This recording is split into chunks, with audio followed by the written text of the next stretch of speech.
Welcome to the deep dive. Come on in, we're ready to explore the layers hidden inside the sources you bring us. Today, we're looking at something really ancient, seems incredibly practical too, but maybe a bit unexpected.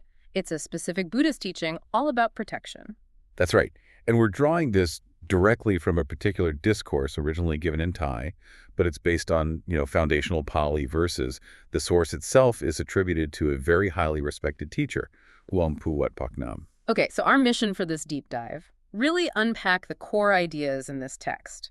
What exactly is this teaching? It's often called the Khandha Paritta. What's it really getting at? And how does it maybe show a path to safety that's, well, quite different from what you might think at first? It seems to have some fascinating layers about where real security lies. Definitely. And maybe we should touch on those terms right away, just to be clear. Paritta, it's a Pali word, basically means protection or safeguarding, guarding. Okay. So Khandha Paritta specifically means protecting the khandhas. Ah, the aggregates. Exactly. Those 5 components: physical form, feelings, perceptions, mental stuff, consciousness that make up, what we think of as us. And the discourse presents this as a very concrete method within Buddhism for safeguarding you, this very existence. Right, protecting your whole being. So the text, it sets the scene by just acknowledging that, yeah, there are dangers out there in the world. It talks pretty directly about facing different kinds of threats, especially, it seems, from animals or maybe other kinds of beings. And it immediately sets up this scenario. You're faced with a threat, and it suggests there are maybe 2 ways you could go about dealing with it.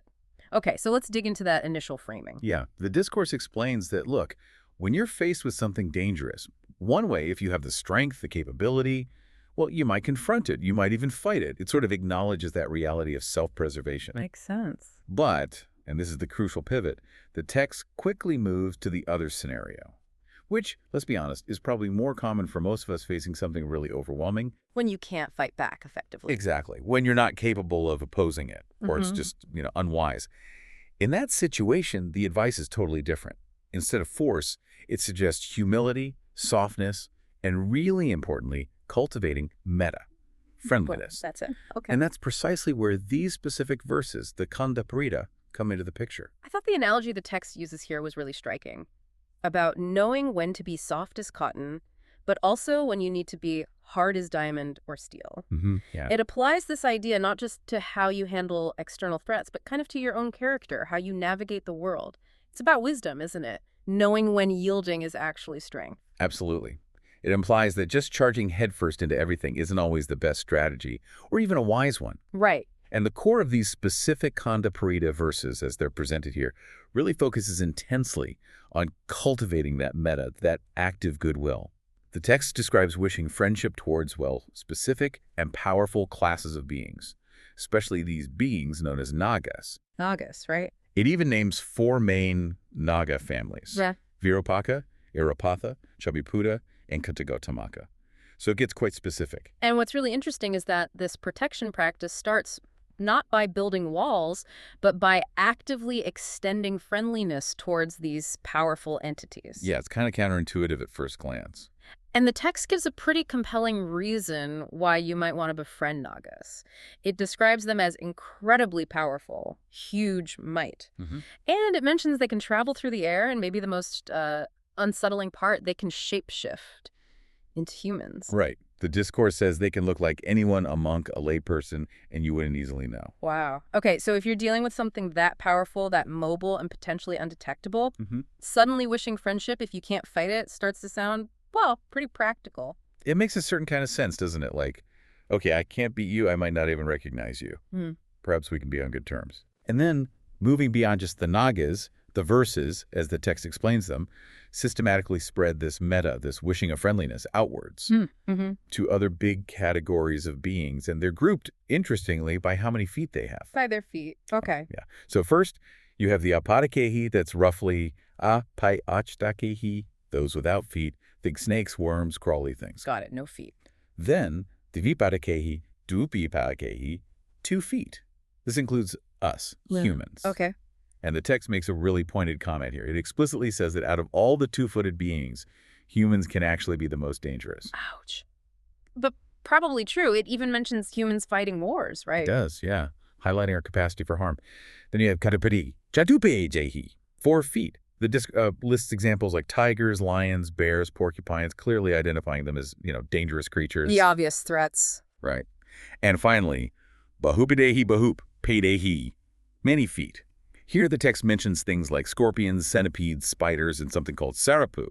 It lumps them in with harmful little critters you might encounter. So it's this really broad sweep of friendliness from those super powerful shape-shifting Nagas all the way down to, like, scorpions and spiders, covering all bases, categorized by feet. Very much. And after extending all that friendliness, the verses then make a request. Exactly. According to the text, it's the logical next step. Having cultivated this goodwill, the verses basically say, may those without feet not harm me. May those with 2 feet not harm me. May those with 4 feet not harm me. May those with many feet not harm me. It's a direct plea for safety, but grounded in that meta first. Precisely. And then the verses discussed in this material broaden out even more. They conclude with this really expansive, quite beautiful wish, essentially. May all beings, all living things, every single creature, no exceptions. May they all see good fortune. May they all be free from suffering. May no evil or harm come to any of them. Wow, so it goes from personal safety right out to universal well-being. Yeah, it expands the circle completely, suggesting maybe that your own safety is kind of tied up with the well-being of everything around you. Okay, so up to this point, the teaching feels like a kind of sophisticated spiritual self-defense, combined with a very practical strategy. Use humility, friendliness, ask nicely not to be harmed, wish everyone well, manage threats through attitude. That's certainly one layer of it, yes. But then the text takes this really significant turn, a big shift, I think. Definitely. It moves away from dealing with these specific creatures, snakes, nagas, whatever tangible dangers you could say, and it shifts the focus entirely to the triple gem. The Buddha, the Dhamma, and the Sangha. Yes. Mm-hmm. And the contrast the text draws here is absolutely pivotal. It's key to getting the deeper message. How so? Well, remember all those harmful creatures mentioned earlier? Yeah. Snakes, scorpions, centipedes, spiders, sarapu, even mice. Yeah. The text describes them as having measure, being measurable. Yeah. The Pali term is pamakavantani. Measurable, meaning limited. Exactly. Limited. Their power, their nature, their influence, it's all finite, defined. They belong to the conditioned world, subject to its limits. Okay, measurable dangers. But then, in complete, stark contrast, the Buddha, Apamakabuddho, the Dhamma, the teaching, Apamagadamo, and the Sangha, the community, Apamajiskoko, they are described as having no measure, as being immeasurable, Apameo. Oh, immeasurable. That's a huge difference. It's a radical difference, and it forces that question. If the dangers you face are measurable, limited, but the refuge you connect with is immeasurable, unlimited, where does the real ultimate protection lie? It sounds like the text is saying immeasurable power just overrides measurable danger. No contest. That's precisely the implication. The significance, as this discourse explains it, is that the true, ultimate, fearless protection, the real raka, the real paritta, comes from this immeasurable quality of the triple gem. The text suggests that harmful beings, even powerful ones like Nagas or Devas or Brahmas, simply cannot stand up to this immeasurable power. So just remembering the triple gem, honoring it, that has power. Yes, taking refuge in them internally is presented as a force that makes these harmful influences turn away, renders them powerless against you. It's not just that the triple gem is stronger in the same way, it's operating on a whole different level, beyond the limits of the measurable world where these dangers exist. And the text does briefly mention why they're immeasurable, touching on their qualities using traditional descriptions, The Buddha being fully enlightened, the Dhamma being the perfect timeless teaching, the Sangha practicing rightly. We don't need to list all the Pali terms, but the point is it's these inherent, perfected, unbounded attributes that make them immeasurable. It's their fundamental nature. Okay, so the shift is profound. From managing external threats with outward attitudes like friendliness to relying on something internal, something accessed within that's just fundamentally more powerful because it's immeasurable. You got it. In this specific text, it gets even more specific about how you tap into that, right? It points towards a particular way of reaching the triple gem inside yourself. Absolutely. This is where it really drills down to what it considers the core method. It's not just thinking about it or external devotion. The real fearless protection and power, it says, comes from actually accessing the triple gem internally, making that connection within. Wow. And the text is quite specific here. It explicitly mentions the Dhammakaya. the Dharma body. Dhammakaya. Okay, what is that in this context? Well, as it's described in this tradition, think of it less like a physical body and more like a profound, pure state of consciousness, a state of being. It's presented as being synonymous with the true, immeasurable nature of the Buddha and the Dhamma itself, deep down. So accessing that state. Accessing that state internally through practice, and the text implies this involves meditation. That's the way to tap into the immeasurable protective power. The source basically frames achieving this internal connection as the absolute core, the real heart of this whole teaching on protection. And what happens, according to the text, when someone makes that connection? What are the results? The text describes it leading to immense happiness, deep comfort, complete freedom from fear. Freedom from fear. Yeah. And the ability to overcome not just, little critters, but beings of great power, Nagas, Devas, even Brahmas. It uses these powerful metaphors like finding a wish-fulfilling jewel, because the protection, the benefits, the power are seen as just, vast, complete, and available from within once that connection is made.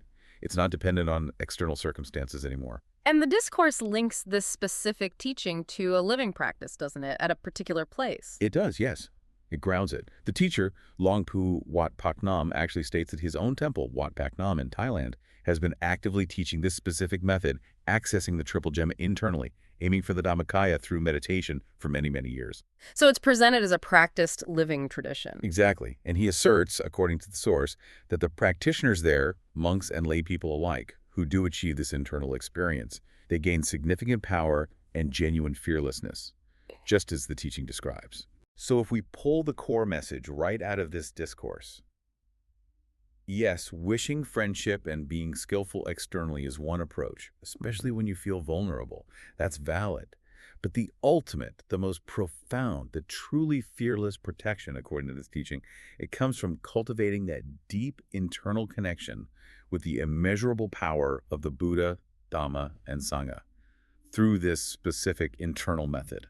It's really a journey from managing fear on the outside to finding fearlessness on the inside. That's a great way to put it. What an absolutely fascinating deep dive. We've really journeyed through the different layers of this Khandha Paritta teaching, starting with that practical, almost diplomatic approach, wishing friendliness to everything from powerful Nagas down to, centipedes, and then making that huge leap to the ultimate protection found in the immeasurable nature of the triple gem itself. It really does offer this powerful shift in perspective, doesn't it?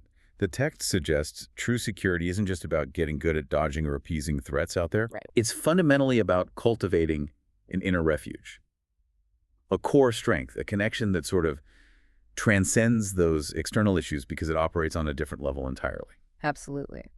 Well, thank you for joining us on this exploration of an ancient and maybe surprisingly layered path to protection. Thank you. And maybe as you think about this deep dive, consider the ways you tend to seek safety in your own life. Is your focus mostly on managing the outside world, identifying threats, trying to control things? Or have you ever explored cultivating an inner strength, an internal refuge?